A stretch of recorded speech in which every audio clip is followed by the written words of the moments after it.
अधिकरण म्हणजे आधार. ओके. तरी आता याचं हे पहा उदाहरण. फलम पुत्र अस्ति. फळ हे असतं. फलम वृक्षे अस्ति. वृक्षे. मग काय आहे? पुल्लिंगी शब्द आहे. पुल्लिंगी शब्द आहे. वृक्षे स्यूत पण एक पुल्लिंगी शब्द आहे. चंद्र पण पुल्लिंगी आहे. म्हणजे काय?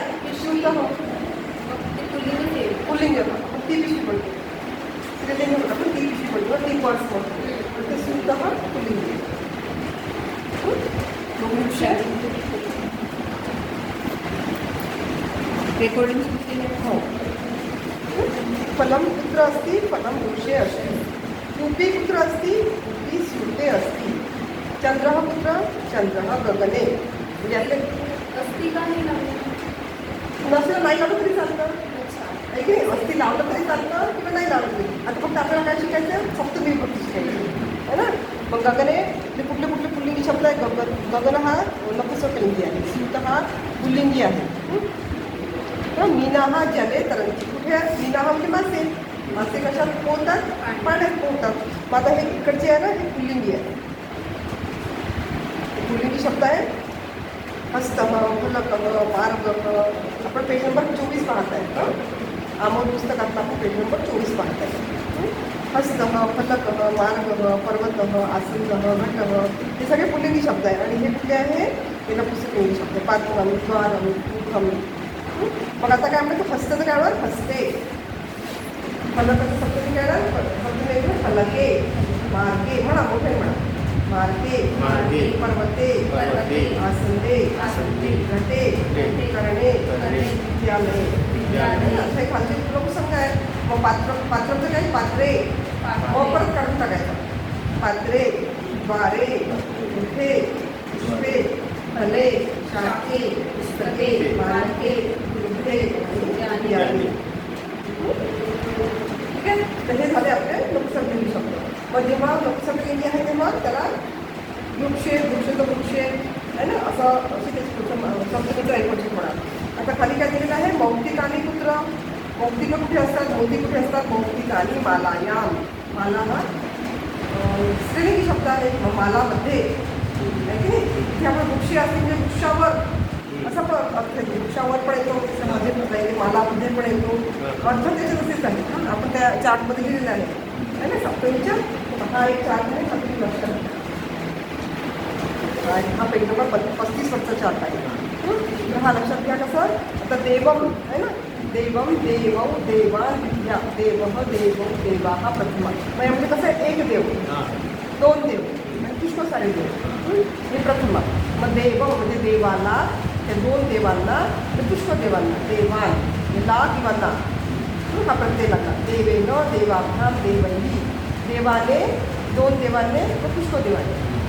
म्हणजे दे सह विना देवा देवासोबत देवासह देवाविना असे सह जी तृतीय विभक्ती आहे त्याला सह आणि विना हे शब्द लागतात. देवाय देवाभ्याम देवेभ्यः म्हणजे ला किंवा साठी देवासाठी एका देवासाठी दोन देवासाठी पुष्कळ देवांसाठी. मग देवाचं देवाभ्याम देवेभ्यः पंचमी म्हणजे काय पंचमीला काय पासून वरून तून मुळे त हे शब्द येणार सोबत. म्हणजे देव एका देवामुळे दोन देवामुळे पुष्कळ देवामुळे किंवा एका देवापासून दोन देवापासून पुष्कळ देवापासून असा त्याचा अर्थ येणार. सप्तमीला काय षष्टीला काय? देवस्य देवयोः देवानाम. एका देवाचा दोन देवांचे पुष्कळ देवांचे. देवे देवयोः देवेषु. एका देवामध्ये दोन देवामध्ये पुष्कळ देवामध्ये. आपल्या मराठीमध्ये एक वचन आणि अनेक वचन दोनच वचन आहे. याच्यामध्ये एक वचन द्विवचन बहुवचन असे 3 वचन आहेत. तर मग हा एक चार्ट लक्षात ठेवायचा. हा पुल्लिंगी आहे. पेज नंबर 35 वरचा आहे. तर हा बहुतेक आपण पाठच करून ठेवायचा. हा आहे देव. देव शब्दात पुल्लिंगी शब्द आहे. अकारांत पुल्लिंगी शब्द देव. मग इथे दिले आहे वन शब्द हा अकारांत नपुंसकलिंगी शब्द आहे वनम. आणि माला शब्द आहे अकारांत स्त्रीलिंगी. तर हे 3 शब्द तरी आपले बऱ्यापैकी पाठ करा. हो लिहा ना. हो लिहा लिहा. त्यासाठीच लिहिलं आहे मी तुम्हाला. हे मी तुम्हाला त्या चार्टवर पण लिहून दिलं. तुम्हाला ते झेरॉक्स पाठवले की नाही त्याच्यावर पण लिहून दिलं. द्वितीयला ला ना तृतीयेला ने सह विना, चतुर्थी ला साठी, पंचमी पासून वरून तून मुळे नव्हतं. अरे हे उत्तर आलं. चला, इकडे येऊ. तिकडे कुठे लिहू? काही इकडे द्या, काही तिकडे द्या. ते दोन पासून सुरू आहे. द्वितीय हां, द्वितीय पासून सुरू आहे. ला आणि ना. प्रथमांगी फक्त तो करता आहे की नाही, त्याच्याबद्दल काहीच नाही. कारण की देव हा करता आहे, प्रथमांगी करता.